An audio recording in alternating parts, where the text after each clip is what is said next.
চলো আজ শেয়ার করব একদমই ভিন্ন স্বাদের রুই মাছের একটা রেসিপি। রুই মাছের ঝোল ভাজা এইসব থেকে একদমই আলাদা বানাবো আজকে হরিয়ালি রুই।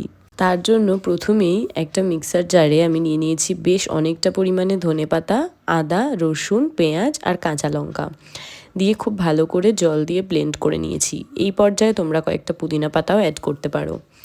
আর এখানে নিয়েছি আমি 700-750 গ্রাম মতন রুই মাছ। একটু বড় সাইজের পাকা রুই নিলে খেতে খুব ভালো লাগে।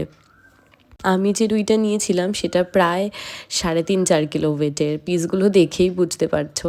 এইবার চলো মাছটাকে ম্যারিনেট করে 30 মিনিটের জন্য রাখবো। দিয়েছি নুন, হলুদ, কাশ্মীরি লঙ্কার গুঁড়ো আর সেই ধনেপাতা কাঁচা লঙ্কার পেস্টটা দিয়ে খুব ভালো করে ম্যারিনেট করে, আর লেবুর রসও দিয়েছিলাম। ম্যারিনেট করে 30 মিনিটের জন্য রেখে দিয়েছি। আরেকটা বাটিতে একটা মশলা তৈরি করব। নিয়েছি 2-3 চামচ মতন ফ্যাটানো টক দই, নুন, হলুদ, জিরের গুঁড়ো, ধনের গুঁড়ো, লঙ্কার গুঁড়ো, একটু চিনি, লঙ্কা বাটা আর দিয়েছি 1 চামচ মতন গরম সর্ষের তেল দিয়ে খুব ভালো করে মিশিয়ে দইটা রেখে দিচ্ছি। এইবার সর্ষের তেলের মধ্যে সেই ম্যারিনেট করা মাছগুলো ভেজে নেবো একে একে। ম্যারিনেটের সময় সেই ধনেপাতা, কাঁচা লঙ্কা, আদা, পেঁয়াজ, রসুনের পেস্টটা দেওয়াতে খুব ভালো করে ফ্লেভারটা মাছের মধ্যে অ্যাড হয়ে যাবে। এই মাছটা দিয়ে শুধু শুধু ভাত খেতেও খুবই ভালো লাগে। আর গরম গরম মাছ ভাজা খেতে আমরা কোন বাঙালি না ভালোবাসি। এইবার মাছ তুলে রেখে মাছ ভাজার যে তেলটা ছিল তার মধ্যেই দিয়ে দিয়েছি কালো জিরে আর 2টো বড় সাইজের পেঁয়াজকে কুচিয়ে রেখেছিলাম সেটা।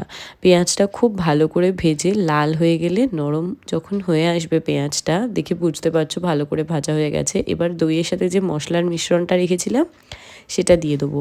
আর এই পর্যায়ে কিন্তু গ্যাসের ফ্লেমটা একদম লোতে রাখতে হবে, না হলে কিন্তু দইটা ফেটে যেতে পারে। এইবার খুব ভালো করে কষিয়ে নেবো। যেহেতু গুঁড়ো মশলা রয়েছে সেই মশলার গন্ধটা যতক্ষণ না চলে যায়, মশলার গন্ধটা চলে যাওয়া অবধি খুব ভালো করে কষিয়ে নেবো ততক্ষণই পুরো গ্যাসের ফ্লেমটা কিন্তু লোতেই থাকবে। তারপর কষিয়ে নেওয়া হয়ে গেলে দিয়ে দেবো এবার ধনেপাতা, আদা, রসুন, পেঁয়াজ যে বাটাটা করেছিলাম সেটা দিয়ে আবার কিন্তু খুব ভালো করে লো ফ্লেমে কষাতে হবে, কারণ এর মধ্যেও আদা রসুন আছে, সেই কাঁচা গন্ধটাও দূর হতে হবে। দেখো কষাতে কষাতে কালারটা একটু চেঞ্জ হয়ে গেলে অল্প মিক্সির ধোয়া জল দিয়ে দিলাম। এটা কিন্তু একদমই ঝোল ঝোল হবে না, মাখা মাখা। দিয়ে ফুটে উঠলে ভাজা মাছগুলো দিয়ে প্রত্যেকটা মাছ 5 মিনিট করে রেখে তারপর আরেকটা পাশ উল্টে দেবো। তাহলে দুটো পাশেই গ্রেভিটা ঢুকে খুব সুন্দর মাছটাতে একটা ফ্লেভার অ্যাড হবে।